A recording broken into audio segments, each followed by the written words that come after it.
يا أيها الأحباب من خير نساء الجنة. اعوذ باللہ من الشیطان الرجیم. بسم اللہ الرحمن الرحیم. رب اشرح لی صدری ویسر لی امری واحلل عقدۃ من لسانی یفقہوا قولی. آمین یا رب العالمین. السلام علیکم ورحمۃ اللہ وبرکاتہ. سورہ فاتحہ ہم لوگ پڑھ رہے تھے. پہلی آیت ہو چکی تھی، آج ہم نے دوسری آیت پڑھنی ہے. الحمد للہ رب العالمین الرحمن الرحیم. الرحمن اور الرحیم کو ہم پہلے پڑھ چکے ہیں. اچھا، ہوتا یہ ہے کہ جب انسان کو نرمی سے ڈیل کیا جائے تو وہ ڈھیلا پڑ جاتا ہے. وہ سوچتا ہے کہ اب میری کوئی پکڑ نہیں ہوگی، اور وہ زیادہ تر یہ دیکھا گیا کہ جب نرمی سے ڈیل کیا جاتا ہے تو انسان غلط کاموں میں ملوث ہو جاتا ہے. اللہ تعالیٰ نے انسان سے شکوہ بھی کیا کہ اے انسان، کیا تجھے تیرے رب کے کرم نے دھوکے میں تو نہیں ڈال دیا؟ یا ایھا الانسان ما غرک بربک الکریم. اے انسان، تجھے رب کریم سے کس چیز نے دھوکے میں ڈال دیا ہے؟ کیا اس کے کرم نے تو تجھے دھوکے میں نہیں ڈال دیا؟ نرمی سے تم غلط فائدہ تو نہیں اٹھا رہے؟ تو اللہ تعالیٰ نے فوراً ہی فاتحہ میں ہمیں کیا سکھا دیا؟ مالک یوم الدین، کہ وہ یوم جزا کا، بدلے کے دن کا، یوم دین کا مالک ہے. تمہیں دھوکے میں پڑنے کی ضرورت نہیں ہے. سارا کا سارا حساب ایک ہی مرتبہ ہوگا. ایسے مت سوچو کہ تمہاری کوئی پکڑ نہیں ہوگی، تمہارا کوئی حساب نہیں ہوگا. نہیں، بلکہ سارا حساب ایک ہی دن ہوگا جس کا مالک وہ خود ہے. دین جو لفظ ہے، اس کا مطلب فیصلہ، معاملے کا مکمل ہو جانا اور انصاف. اس طرح کے اس کے معنی آتے ہیں. اگر ایک طرف اللہ کی شدید محبت ہے تو دوسری طرف اس کا متضاد بنتا تھا نفرت، انتقام، عذاب. اس طرح کے الفاظ اس کا متضاد بنا تھا. لیکن یہ اللہ کی رحمت ہے کہ اس نے اس صورت کے اندر ان متضاد الفاظ کا ذکر تک نہیں کیا. ذکر ہوا تو کس چیز کا؟ انصاف کا. فاتحہ میں ہمیں بتایا جا رہا ہے کہ اصل چیز عذاب نہیں بلکہ انصاف ہے. اصل ڈرنے والی چیز اللہ کا انصاف ہے. روایات میں آتا ہے، رسول اکرم صلی اللہ علیہ وآلہ وسلم نے فرمایا، انہ سئل یوم القیامت فقد ہلک، کہ قیامت کے دن جس شخص سے کوئی سوال کر دیا گیا اس کی بربادی تو پکی. عائشہ رضی اللہ تعالیٰ عنہ سے روایت ہے، انہوں نے جب یہ بات رسول اکرم صلی اللہ علیہ وآلہ وسلم نے فرمائی کہ جس شخص سے سوال کر لیا گیا وہ تو ہلاک ہو جائے گا، تو عائشہ رضی اللہ تعالیٰ عنہ نے سوال فرمایا کہ یا رسول اللہ، پھر آسان حساب کیا ہے؟ کہ جو آپ آسان حساب فرماتے ہیں اس بات کا کیا مطلب ہے؟ تو اللہ کے نبی نے فرمایا کہ آسان حساب کا مطلب حساب ہو ہی نہ، کیونکہ اگر سوال کر لیا گیا تو اس کی ہلاکت اور بربادی تو پکی. اچھا، اس صورت کے اندر اللہ نے مالک کا ذکر کیا کہ وہ یوم دین کا مالک ہے. رب جب ہم نے پڑھا تھا وہاں پہ ہم نے 5 معنی ڈسکس کیے تھے. ان 5 میں سے تمام رحمت والے لفظ نکال کے اللہ تعالیٰ نے صرف مالک کا ذکر یہاں پہ کیا. یعنی کہ اس دن صرف اور صرف اتھارٹی ہوگی. قیامت کے دن صرف اور صرف اتھارٹی ہوگی. یوم جو ہوتا ہے اس کا مطلب ہوتا ہے دن یا پھر وقت. دن کا مالک ہونے کا دعویٰ کوئی کر ہی نہیں سکتا. وقت ایک ایسی چیز ہے جس کو آپ اون نہیں کر سکتے. 1 سیکنڈ میرے پاس ابھی ہے، اگلے ہی لمحے وہ چلا گیا، وہ واپس نہیں آ سکتا. تو وقت ایک ایسی چیز ہے جس کو ہم اون کر ہی نہیں سکتے. ہم پیسہ لے سکتے ہیں، اولاد ہماری ہو سکتی ہے، ہماری کوئی پراپرٹی ہو سکتی ہے، کچھ بھی ہمارا ہو سکتا ہے، لیکن وقت کو ہم اون نہیں کر سکتے. یہ ایک ایسی اتھارٹی ہے جس کا دعویٰ صرف اور صرف اللہ تعالیٰ کر سکتے ہیں. میرے پاس ایک بچی نے مجھ سے کوسچن کیا تھا کہ دن کا مالک کوئی کیسے ہو سکتا ہے. اس نے بڑے ڈرتے ڈرتے سوال کیا تھا کہ مجھے ڈر لگ رہا ہے، اگر میں کوئی غلط بات کر رہی ہوں تو سوری، لیکن مجھے سمجھ نہیں آ رہا کہ دن کا مالک کیسے ہو سکتے ہیں. تو دیکھیں، یہ چیز ہمارے لیے ہے کہ پاسٹ، پریزنٹ، فیوچر، یہ جو ٹائم لمٹس ہیں یہ صرف ہمارے لیے ہیں، اللہ تعالیٰ کے لیے نہیں ہیں. اللہ وقت کی قید سے آزاد ہے. جیسے ہم اللہ کی مخلوق ہیں، وقت بھی اللہ کی مخلوق ہے. اللہ نے وقت کو پیدا کیا، ٹھیک؟ تو اللہ ٹائم سے آزاد ہے. اللہ کے لیے کوئی پریزنٹ، فیوچر اور پاسٹ نہیں ہے. اللہ کے لیے وقت بس وقت ہے. تو اللہ نے وقت کو پیدا کیا، اللہ وقت کا مالک ہے۔ جب اللہ تعالیٰ خود کو قیامت کے دن کا مالک کہہ رہے ہیں تو مطلب جو معاملات جو بھی اس دن کے اندر ہو رہا ہوگا، اللہ اس سب کا مالک ہے۔ اچھا، قرآن مجید کی مختلف قرآت ہیں، یعنی کہ ایک لفظ کو مختلف طریقوں سے بھی پڑھا جا سکتا ہے۔ ہمارے نبی سے اس آیت کی 2 قرأت ثابت ہیں۔ آپ صلی اللہ علیہ وآلہ وسلم نے مالک یوم الدین بھی پڑھا اور ملک یوم الدین بھی پڑھا۔ مالک کہتے ہیں آنر کو اور ملک کہتے ہیں بادشاہ کو۔ دونوں لفظ کو سمجھنا ضروری ہے۔ مالک ہوتا ہے چھوٹی چیزوں کے لیے، یعنی کہ اونر چھوٹی چیزوں کا ہوتا ہے، جیسے میں کمپیوٹر کو اون کر سکتی ہوں، جوتے کو اون کر سکتی ہوں، موبائل کو اون کر سکتی ہوں۔ چھوٹی چیزوں کی اتھارٹی کے لیے مالک استعمال ہوتا ہے اور بڑی چیزوں کی اتھارٹی کے لیے ملک استعمال ہوتا ہے۔ جیسے مالک چھوٹی چیزوں کا اونر ہوتا ہے اور ان کی دیکھ بھال بھی وہ خود کرتا ہے، لیکن بادشاہ چھوٹے کام دوسروں کو دے دیتا ہے۔ اللہ تعالیٰ بیک وقت مالک بھی ہے اور ملک بھی ہے۔ قیامت کے دن میں بڑے کام بھی ہو رہے ہیں، جیسے آسمان کا پھٹنا، سمندر کا ابلنا، ستاروں کا ختم ہونا، زمین کے زلزلے آنا، سور کا پھونکا جانا وغیرہ وغیرہ۔ مطلب بہت سے بڑے بڑے کام بھی ہو رہے ہیں جو ہمارے سوچ سے بھی بہت آگے ہیں، بیانڈ امیجنیشنز۔ تو اللہ تعالیٰ بادشاہ بھی ہے، اسی کے ساتھ ساتھ وہ مالک بھی ہے۔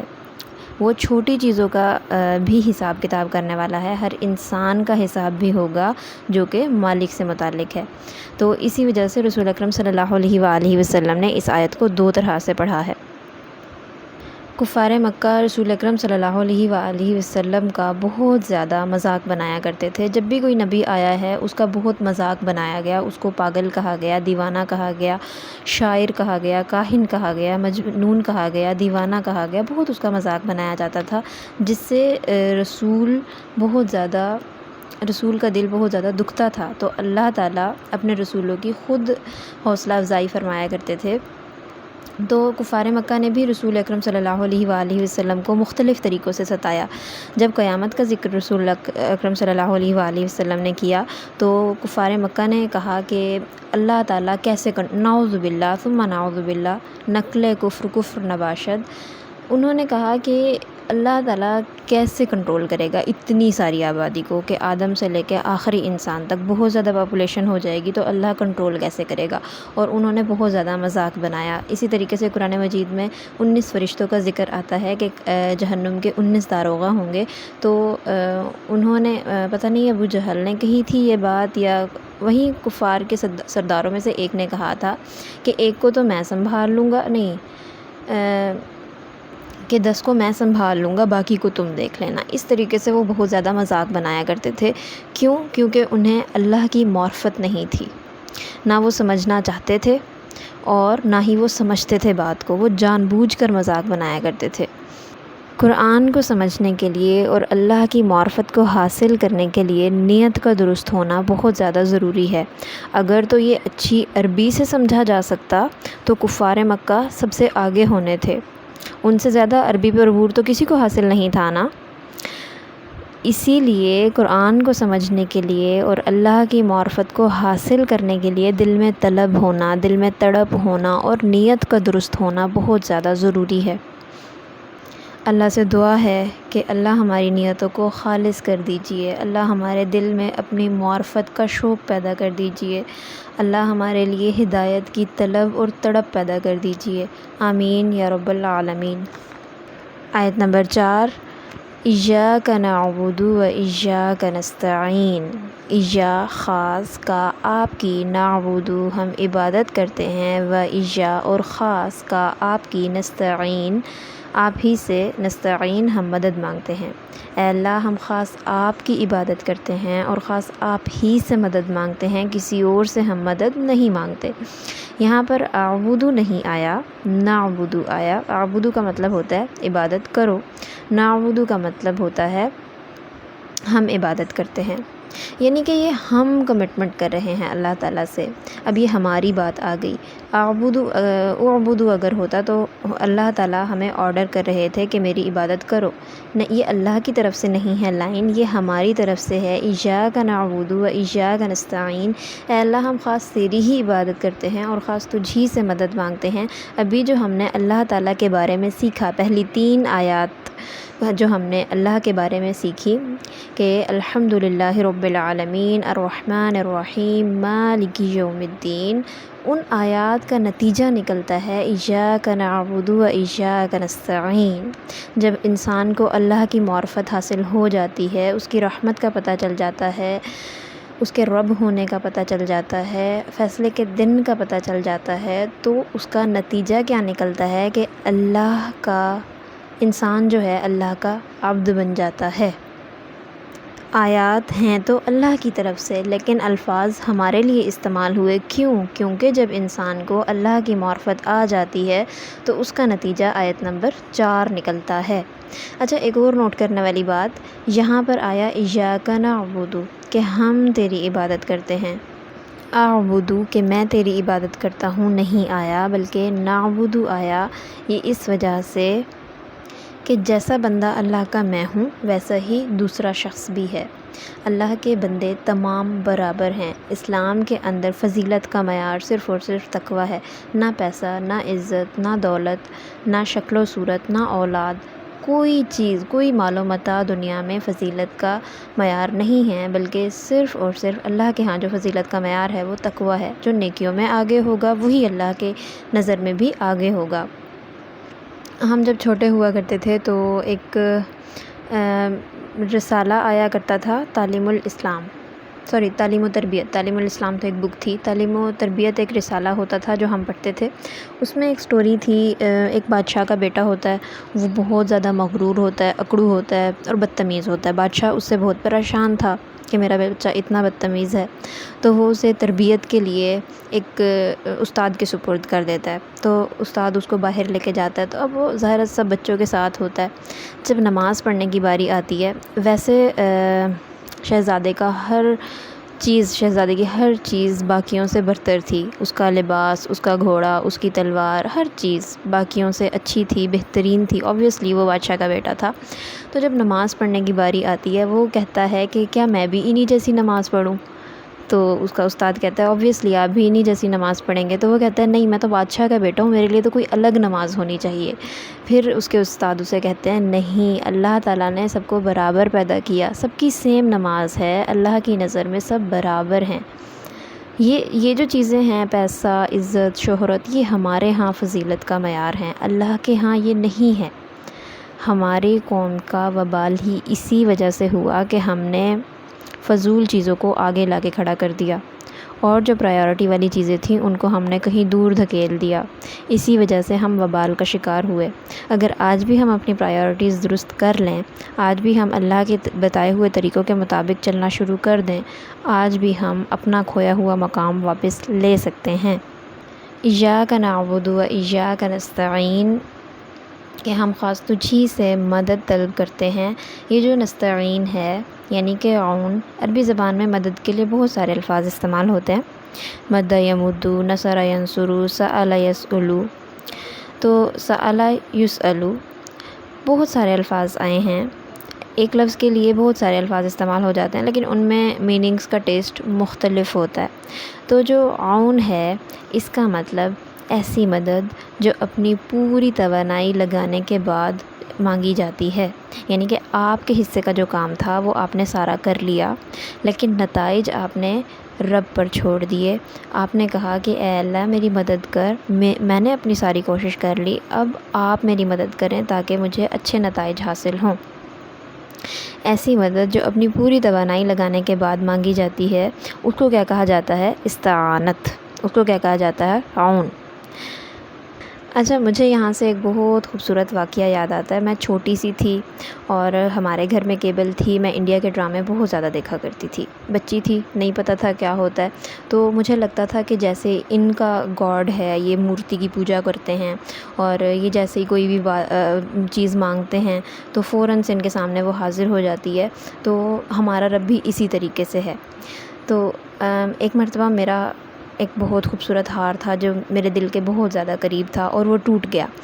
ابھی میں نے اس کو اتنا زیادہ استعمال نہیں کیا تھا لیکن وہ ٹوٹ گیا۔ میں بہت چھوٹی تھی، آئی گیس میں 2 کلاس میں ہوں گی، تو میں بہت پریشان۔ پھر میں نے کہا کہ میں بھی انہی کی طرح، ٹی وی والوں کی طرح اپنے رب سے مدد مانگتی ہوں۔ اس دن جمعہ تھا، میں نے اپنی بک سے جمعہ کی نماز کا طریقہ دیکھا، پھر اس کے بعد میں نے جمعہ کی نماز پڑھی اور دعا میں نے مانگی، پردے کے پیچھے اپنا ہار رکھ دیا۔ میں دعا مانگتی تھی اور پردہ ہٹاتی تھی کہ شاید میرا ہار جڑ جائے گا۔ میں نے کافی مرتبہ یہی کام کیا کہ دعا مانگی، پھر سے پردہ ہٹایا، دیکھتی تھی ہار تو ویسا کا ویسا۔ مجھے بہت دکھ ہوتا تھا کہ شاید ہمارا رب ویسا نہیں ہے جیسے ہندوؤں کا رب ہے، ہمارا رب ہماری بات نہیں مانتا، مجھے ایسا لگا نا۔ تو پھر میں مایوس ہو کے خود ہی ہار جوڑنے بیٹھ گئی۔ میں نے پہلے بھی کافی کوششیں کی تھی ہار جوڑنے کی، لیکن وہ بالکل جڑتا نہیں تھا، وہ بالکل ٹوٹ گیا تھا۔ اس بار جب میں نے ہار جوڑا، وہ پہلے ہی سٹیپ میں جڑ گیا۔ مجھے اتنی خوشی ہوئی، وہاں پہ مجھے یہ سبق ملا کہ ہمارا رب کوشش کے بعد دعا قبول کرتا ہے، کوشش کے بعد ہمیں عطا کرتا ہے۔ ہندوؤں کے رب کی طرح نہیں ہے کہ وہ جیسے ہی مانگتے ہیں اور فوراً ان کو مل جاتا ہے، ویسے بھی وہ جھوٹ دکھاتے ہیں۔ تو ہمارا رب ویسے نہیں ہے، بلکہ ہمارا رب تو ہم دعا مانگیں گے، ہماری کوشش کے بعد ہمیں عطا کیا جائے گا۔ وہاں پر چھوٹی سی عمر میں مجھے یہ بہت خوبصورت سبق ملا تھا جو مجھے آج بھی یاد ہے۔ اس آیت کی ترتیب ایسے بھی ہو سکتی تھی، ایاک نستعین و ایاک نعبد، کہ ہم تجھی سے مدد مانگتے ہیں اور تیری ہی عبادت کرتے ہیں، بلکہ آیا ایاک نعبد و ایاک نستعین ایسا اس لیے کہ پہلی 3 آیات کا نتیجہ ہمارا عبد ہونا ہے۔ جب اللہ کی معرفت آ گئی، اس کا نتیجہ یہ نکلا کہ ہمیں اللہ کی عبادت کرنی ہے، ہمیں اپنی زندگی اللہ کے بتائے ہوئے طریقوں کے مطابق گزارنی ہے۔ اگر ہم نے اپنی منمانی کی تو نتیجہ صرف اور صرف بربادی ہوگا۔ پہلی 3 آیات کا مقصد مدد مانگنا نہیں، بلکہ ہمارا اللہ کی عبادت کرنا ہے۔ اسی عبادت میں اوبویسلی ہمیں اللہ کی مدد کی ضرورت پڑے گی، تو اس وجہ سے فوراً ہی ہم اللہ کی مدد مانگتے ہیں۔ لیکن یہ مدد کیسی ہے کہ ہم اپنی کوشش کریں گے، اس کے بعد ہمیں اللہ کی مدد آئے گی۔ فاتحہ کا مقصد خواہشات نہیں ہے، بلکہ فاتحہ کا مقصد انسان کی زندگی میں مقصد ڈالنا ہے۔ آج کل جو تھیریز ہمیں دکھائی جا رہی ہیں، جیسے کہ لا آف اٹریکشن ہو گیا، theory of presence, live in present ہو گیا، یہ ڈفرینٹ تھیری ہمیں ڈپریشن سے نکالنے کے لیے دکھائی جاتی ہیں، لیکن ان کا نتیجہ ہمیں الٹیمیٹلی ڈپریشن میں ڈالنا ہوتا ہے، اور یہ چیزیں ہمارے اسلام سے الگ ہیں۔ یہ چیزیں ہمیں مٹیریلزم سکھا رہی ہیں، جبکہ فاتحہ کا مقصد خواہشات نہیں، بلکہ انسان کی زندگی میں مقصد ڈالنا ہے، انسان کو فیوچر کا، اپنی آخرت کا ویو دکھانا ہے، یہ سمجھانا ہے کہ اس دنیا میں آپ نے عارضی طور پر رہنا ہے، اس دنیا سے آپ نے جانا ہے، اور یہ دنیا صرف اور صرف آپ کو آخرت کی تیاری کے لیے دی گئی ہے۔ یہاں پر جسٹ آپ کو پلیٹ فارم مہیا کیا گیا جہاں پر آپ نے اپنے ٹیسٹ کے لیے تیاری کرنی ہے، اور اسی تیاری کے لیے ہمیں اللہ کی مدد کی ضرورت پڑے گی۔ اور وہ مدد کیسے آئے گی؟ جب ہم اپنا 100% دے دیں گے، جتنی ہماری کیپیسٹی ہے اس کے مطابق ہم اپنا 100% دے دیں گے، تب ہمیں اللہ کی وہ مدد حاصل ہوگی۔ نہ تو صرف دعا سے کام چلے گا، نہ صرف ہارڈ ورک سے کام چلے گا، دونوں کاموں کو لے کے چلنا پڑے گا، اور اس کے بعد بھی نتائج اللہ پر چھوڑنے ہیں کہ یا اللہ میں نے اپنا بیسٹ دیا، اب آپ کے ہاتھ میں ہے نتیجہ، جو آپ کو بہتر لگتا ہے آپ مجھے عطا کریں۔ اب ایک شخص ہے جس کو بہت زیادہ غصہ آتا ہے، اور اوبویسلی یہ چیز ٹھیک نہیں ہے، غصہ ہمیں اپنے اندر سے ختم کرنا چاہیے، تو وہ بہت کوشش کرتا ہے کہ غصہ اس کے اندر سے ختم ہو جائے، لیکن اگلے ہی لمحے وہ پھر گر پڑتا ہے۔ تو اسی وجہ سے اللہ نے دن میں 5 مرتبہ نماز رکھ دی، جس میں ہم بار بار فاتحہ پڑھتے ہیں، جس میں بار بار ہم اللہ سے دعا مانگتے ہیں اپنی کوشش کے بعد، اور پھر اللہ کی مدد آتی ہے۔ اللہ ہمیں اسلام کے اصولوں پر چلنے والا بنا دے، اللہ ہمیں بہترین اخلاق والا بنا دے، اللہ ہمیں اپنی نمازوں کو درست کرنے والا بنا دے، اللہ ہمیں ایسا بنا دے کہ ہم تجھے